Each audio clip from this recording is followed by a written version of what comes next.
This week on the Roundup, Gonzaga announces their presence with authority. McLean almost pulls one over on the Saxons, and Episcopal gets in the win column. We hit the road with Bullets and Paul VI, and roll with the Wildcats as they take down Quince Orchard. We'll witness a thriller at Westfield and meet an intimidating presence on the Langley defense. It's all right here, and it's all right now. Welcome to the show!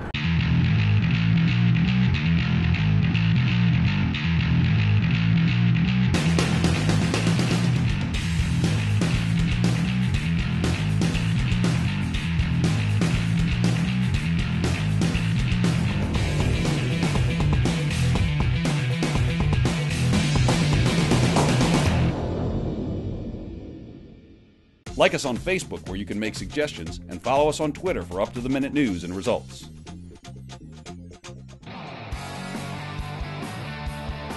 A huge matchup in D.C. Tyler Golian takes the face-off and keeps it himself. 3-1 Eagles. Prep comes right back. Sophomore Jack Olson with the goal, and it's 3-2 after one.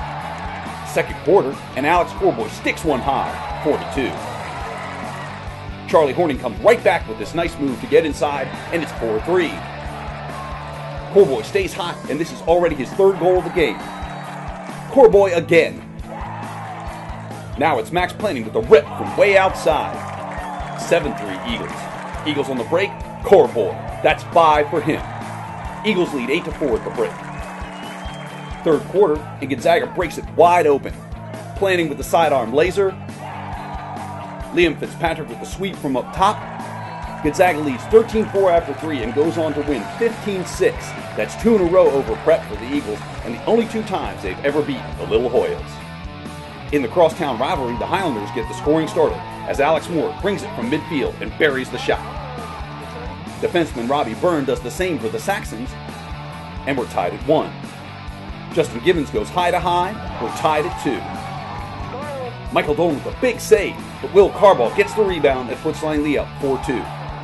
Wes Simonides with the underhand crank to the corner. Saxons lead 5-2 at the half. Third quarter with Langley leading 6-2, and Gibbons and the Highlanders get hot. It's a natural hat trick. Then Coleman Hopkins with the behind-the-back goal, and we're knotted at 6. Moore scores 2 in a row, including this one where he gets knocked down, draws the foul, and still scores. 8-6 McLean. Saxons come right back. This bullet from Brian Ochoa ties it at 8. Player in focus Brad Dotson from outside. Saxons take back the lead. They hold off McLean with a 10-9 victory. Since 1996, Mad Lax is DC, Maryland, and Virginia Lacrosse. With the most competitive summer all-star programs in the country, summer camps for boys and girls, and boys all-star tournaments featuring the nation's best talent. For information on camps, tryouts, and much more, go to madlax.com.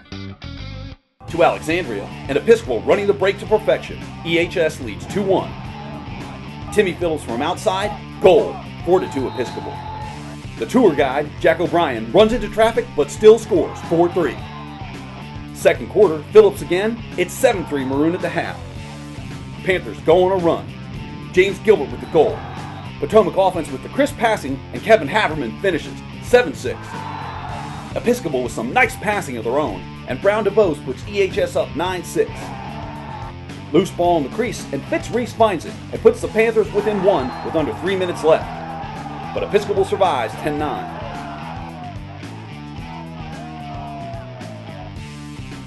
Into Montgomery County, the Wildcats start fast. Jordan Cooper finds Gabe Vostel on the crease, 1-0 WJ. Now it's Andy Weissman with a missile, 2-0. Max Venegas with some high heat of his own, 3-0. Second quarter, Cooper with a dip and dunk, 5-0 Wildcats. Jack Harris finally gets QO on the board, 5-1. Harris with 1 second left in the half spins and somehow manages to find the net, 6-2 at the half.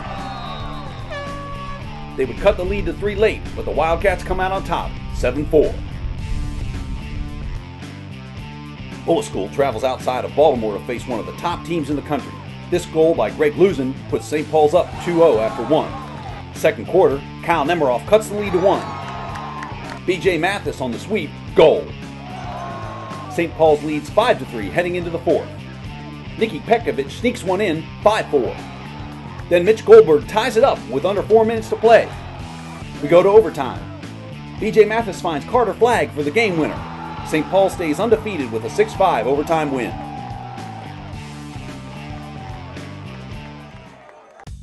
Sperry Tents, Washington, D.C. offers a range of tents, lighting, and flooring for weddings and events of all sizes. Working for Sperry Tents is also a great summer job for high school and college students. Visit us at SperryTentsDC.com. This week's player in focus, Langley senior defenseman Brad Dotson. As a player, he's fantastic. You couldn't ask for more. I mean, he's 6'7", he's 225 pounds. He has all of the natural skills. He's got great lacrosse IQ. He can do things that some defensemen have never been able to do here. I don't know, I just kind of showed up and they gave me the defensive stick and they said play. You have to be processing everything on the field. You don't have time to stop and think about stuff. You just gotta be on the fly. It's an exciting sport. It doesn't hurt that he can just take the ball almost at will. That's really nice to see as a coach, I'll tell you that. You guys are going to have to play. He's very fundamental, putting body defense. He's not big on like stick checks and being fancy. It's just, he calls it blue collar, down to the core defense. He's just a fantastic person. He's always got a smile on his face. He never gets down. All of the kids look up to him. And he just handles himself with such class at all times. He represents the Saxons proud. We lost 18 guys last year, and that's half the team. So I think last game, between the Robinson game and the Chantilly game, we had some time to sit inside and all just kind of pal around. And I think that really gave us some time to like come together, and it showed in the Chantilly game. The bench was louder and we played well. I have a Warrior Diamond. I took all the diamond graphics off because I didn't really like all that. I just used some nail polish remover and took it off. And then I use a Stallion, which I've used for the last 3 years. Black Betty by Ram Jam actually always seems to get me pumped up. Listen to that before lacrosse games sometimes with some guys. It's a good one. Next year, I'm going up to Bucknell to play there. Hopefully I can work into get into the rotation a little bit, but I don't know. We'll see. Just got to keep working at it.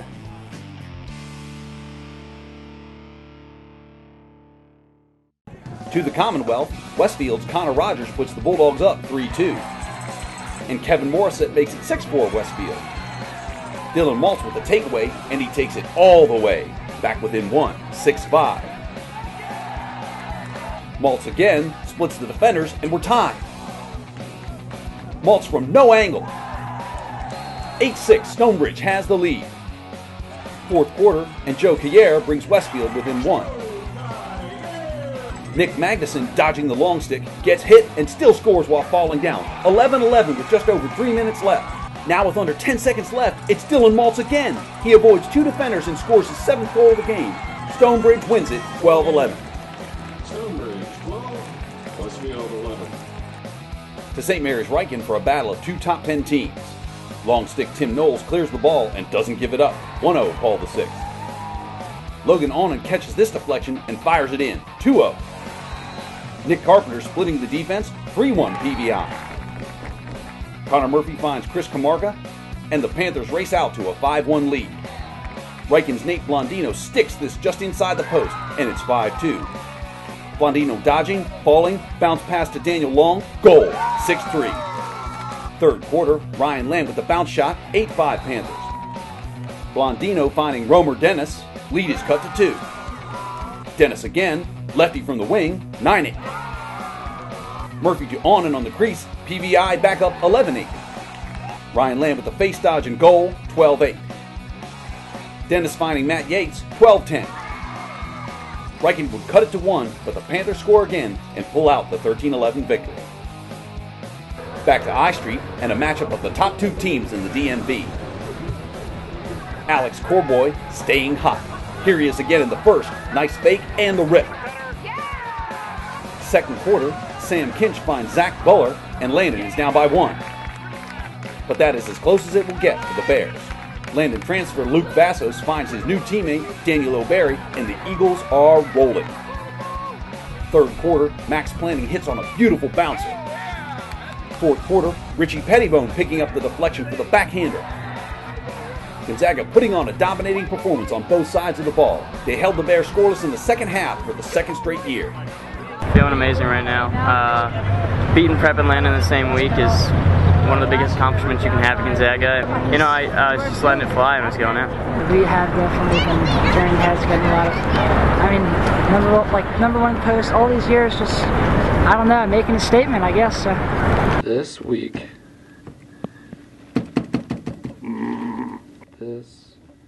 Come on. Well, now I'm direct messaging somebody. Just gonna keep typing. And now Tommy Joe's presents the rankings. Battlefield takes the top spot in Northern Virginia for the first time, but Oakton and South County getting no love from our voters, despite their undefeated records. Montgomery County, nothing's changed up there, but it's going to take an upset to upend the Bulldogs, who've been breezing through competition. Privates, no change here, but no surprise either as Gonzaga takes down two top teams in the span of 5 days. Overall, the only change is that Riken and DeMatha swap spots. Parity in the northern region is keeping them out of the top 10, but we'll see what happens next week. The weekly rankings are proudly brought to you by Tommy Joe's Restaurant, serving great food in a great atmosphere, located in Bethesda. Stay tuned this season for more information about Roof, Bethesda's first restaurant with rooftop dining, located on the corner of Cordell and Norfolk. Okay, it's time for Madlax Plays of the Week. We have Max Planning with a rocket versus Georgetown Prep. Justin Gibbons rip against Langley. Brendan Collins aerial backhand in traffic while getting pushed. Coleman Hopkins game time behind the back. And finally, Alex Corboy's all-stick goalie freezer versus Georgetown Prep. He's this week's big winner. Alex has won himself a pair of nationally popular Mad Gear shorts. Come on down and claim your prize and check out all the gear at Madlax McLean. Next week on the Roundup, the girls get into the action with a face-off between the area's top two teams. We'll meet one of the area's best goalies and find all the action that matters. Stay tuned.